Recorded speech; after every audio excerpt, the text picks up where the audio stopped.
And I thought Starkville gave a really good atmosphere. They did, but they saying that, Tennessee had more of a home field advantage than Mississippi State did, which is crazy to think about. But I'm telling you, man, that's what makes Tennessee so special. They have a rabid fan base and a fan base that can travel all over the country, right? But if you Mississippi State, okay, you took your first loss, right? It'll get no easy for you, right? You got Texas A&M. You're gonna have Ole Miss coming up. They're number 4 in the country, and you got probably one of the hottest quarterbacks in the SEC, right? Did he have his best game last week against Auburn? No, Marcel Reed did not. But Marcel Reed has taken that step forward. Everyone was talking about, oh, well, can he really throw the football? Is he just a running guy? And we're seeing him with a Mario Craver. We're seeing him with a Kevin Concepcion from Louisville formerly. We're seeing him throw and dice defenses up. Then you got one of the best running backs in the SEC outside of Ahmad Hardy of Missouri, who's running the ball in Le'Veon Moss, right? So it's a tough matchup for Mississippi State, but it's an improved defense. I will say that. They're very opportunistic. They've improved. The linebacking core is really good, But when you look at this matchup, you need Blake Shapen to play better, right? He cannot do what he did last week, right? He just was not good enough to win that game. You need him to be better if you want a chance to win this game, period, right? Or you're not going on the road and beating them. Texas A&M, that atmosphere, that's a tough atmosphere to win, man. Bottom line, that's a tough atmosphere to win, right?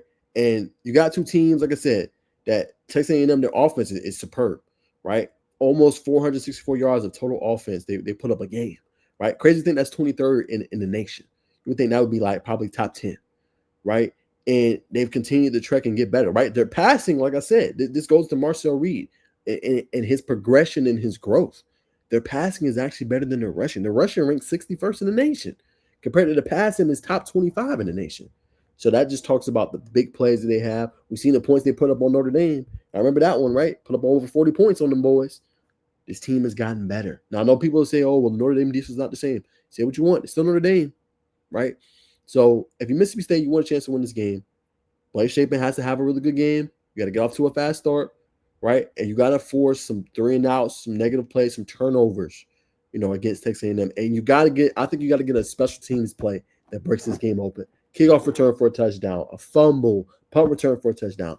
You need one of your complementary units to give you some points, give you some go-to in this game if you want to come out on top, I humbly think. But that front for Texas A&M is really good, man. Really good front. I know they don't got Nick Scorton no more. I know they don't got Shamar Stewart. They still get after you. So if you Mississippi State, run the ball, make it easy for your quarterback, and he has to hit on the throws down the field, right? Another big matchup in the SEC, 2-4, 4-1 team and a 4-0 team.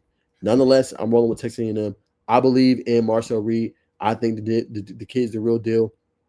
I think they come out on top, and I think it's a team that shows you they ain't playing or messing around. All right.